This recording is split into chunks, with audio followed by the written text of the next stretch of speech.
Hey guys, welcome back. I got a great video for you today. We're going to talk about the leading edge of the club and when we want this facing the target, and how your club face, or the direction that your club face is pointing, could actually be a little bit different than the direction that the leading edge is pointing. So we're going to go over this. We're going to tie this in with the move in the golf swing. So we talked a lot about how we need to shallow this club out, de-loft the club early in the swing in our top speed golf system. We're going to talk about how that's going to help you to hit the ball better. So let's go ahead and get started. All right, so first we're going to set this club down here, and we're going to notice how the leading edge, or if you look at the bottom groove of the club, we can see that's facing directly parallel with this stick. So this stick is perpendicular to my target. It's facing my target out in the distance. But if I have that leading edge toward it, you notice if I raise the club up, so now the shaft of the club is completely vertical, the leading edge is still pointing toward the target. And then if I go this way, the same thing. So even though my club is shallowing and steepening, the leading edge is still facing the target. Now if I put this little indicator on the face, this is going to tell me the direction my face is pointing. So I'm going to keep this leading edge still basically parallel with this stick, and watch what happens as I raise the club up more vertical. Notice how now the stick is pointing way out to the right, even though the leading edge is still perfectly parallel with the stick. And then if I go the other way, I flatten the club. Now my heel would be hitting the ground first. The leading edge is still parallel, but the face of the club is pointing way to the left. And that's because we have loft on our club face. So as we start to change this, we're changing the direction that the loft is pointing. All right, so that's great. It's good to know that it does change, but what does this really matter? What are we going to do in our swing? What should we be looking for to make sure that we're really squaring this up? And the idea is that if we're going to have a perfectly square contact, that just like the tour pros that we're going to see, we're actually going to shallow this club out a little bit in the downswing. We're going to have some good forward shaft lean, and as I make contact with this ball, my leading edge, or the direction the face is pointing, and the leading edge of the club are both going to be square, and you're going to get those nice, really square divots. So if you've ever hit some really good shots or seen pros hit, you notice they have a divot that's about the size of a dollar bill, and it's perfectly square. So the sole of the club is coming down, and when it makes contact with the ground, it's perfectly square with the turf. The toe isn't down, the heel isn't down. So it's not like this, it's not like that, perfectly flush with the ground. And that's going to help us to get direct backspin, and that's going to help us get a nice compressed golf shot. So how we do this in the golf swing is what we talk about in the move.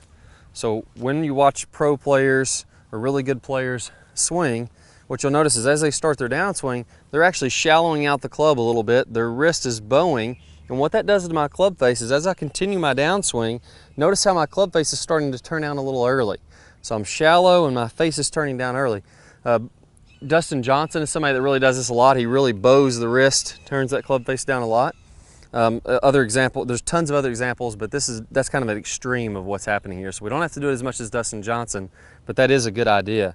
So as I start to turn this face down early, notice how the loft of the club, the direction my face is pointing, is already starting to square up to the ball a little bit early.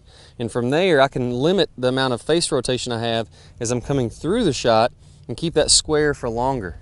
And as I come through the ball, I'm going to release this club, and it's going to turn over a little bit here, but I don't want to have this club face go from wide open. Look at the face pointing way out now. So that would be the face open to square and then really turning down like that, because now I'm creating a lot of different angles that I could be hitting from. So I'm going to square that face up early, square through contact, and then I am going to release the club face, but I'm just going to limit the amount that I'm doing that. So we talk about that in the move. And one of the other things this helps with is as you start to shallow this club out, now the sole near the hosel is getting closer to the ground. So if I'm very steep into the ground, what I'm going to tend to do is to stand up out of the shot, my hands come up and out, now all of a sudden the toe is digging down, look where the face is pointing, and then I got to make manipulations with my hands. If I'm shallowing this club out, now my heel and my toe can hit the ground at the same time. I'm nice and square through this ball, and I'm going to have those good square divots. So we got to shallow this out. So now that we know that and we know how this would work, let's go ahead and make a couple practice swings and talk about how we would practice this. So here, I'm going to try to line up toward the target again. That's about right. And now when I make some swings, I'm going to make some practice swings. And what I'm going to look for here is I'm going to go ahead and shallow this club out, get my left wrist nice and flat. My right wrist is going to be bent back. This is also going to help you get a lot of lag.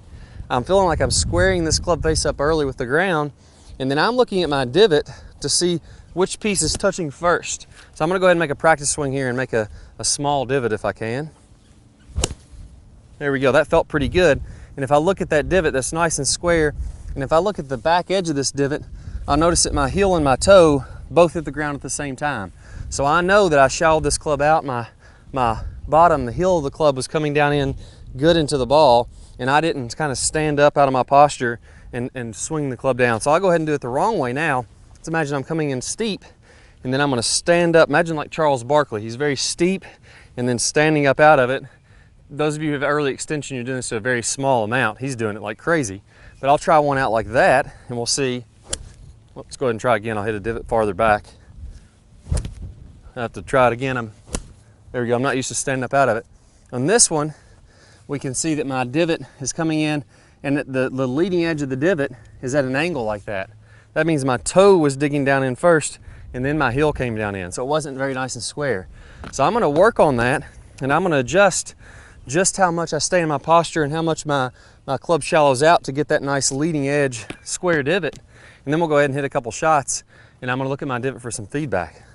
So now let's go ahead and hit one, try it out.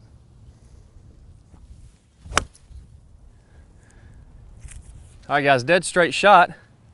Didn't take a huge divot on that one, but I can see it was pretty square. I'll go ahead and hit a couple more, and I'll show you guys the divots close up so you can see them firsthand.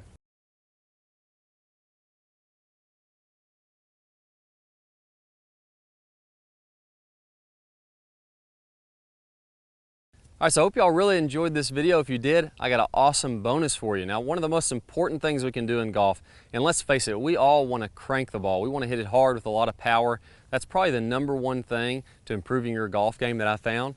And the best thing to do to improve your speed, your power, is to get a lot more lag in the downswing. So I got a great bonus for you. One of the #1 mistakes that I see people make that is really killing their lag. I'm going to play a preview of that video. If you want to watch the full thing, all you have to do, if you're on a desktop device, you're on a computer, go ahead and click the link that pops up on your screen. That'll get you instant access to that full video, plus 5 bonus videos from our Top Speed Golf system. It's going to walk you through the entire system. And then if you're on a mobile device, a tablet, you're going to go ahead and click on the iCard that's somewhere on the screen right now. Go ahead and click that iCard, click that link. It's going to get you instant access, and I'll see you all in the lag video. Hi guys, and welcome back. I'm Ballard, and in today's video we're going to talk about one of the absolute worst drills for creating lag. It's a very common drill that I see. And in this drill, what we're going to do is we're going to set the wrist very early to create an angle of lag, and then we're going to try to hold this throughout the swing. It's one of the worst things that you can do to build lag. I'm going to talk about the science behind why this is the case, and I'm also going to give you a great drill to help you improve your lag, all in this video. Let's go ahead and get started. If I do it this way versus holding that position, exact same thing happens when we're building the lag in the golf swing. So what we want to do is throughout the swing, I want to have a very low and wide takeaway. So I'm not going to set my wrist early at all.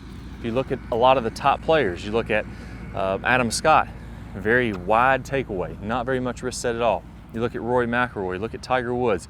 All these players are using a wide takeaway and not getting very much wrist set, so that later in the swing, as we start down, we can increase this wrist set, and we're really only going to max out this angle of lag for a split second in the downswing. Okay, so a 3-step drill here. Now, as we get started with this, I want to remind you that the fulcrum in this golf club for getting a massive amount of lag is right at the end of the golf club. This is where I want my hinge point to be.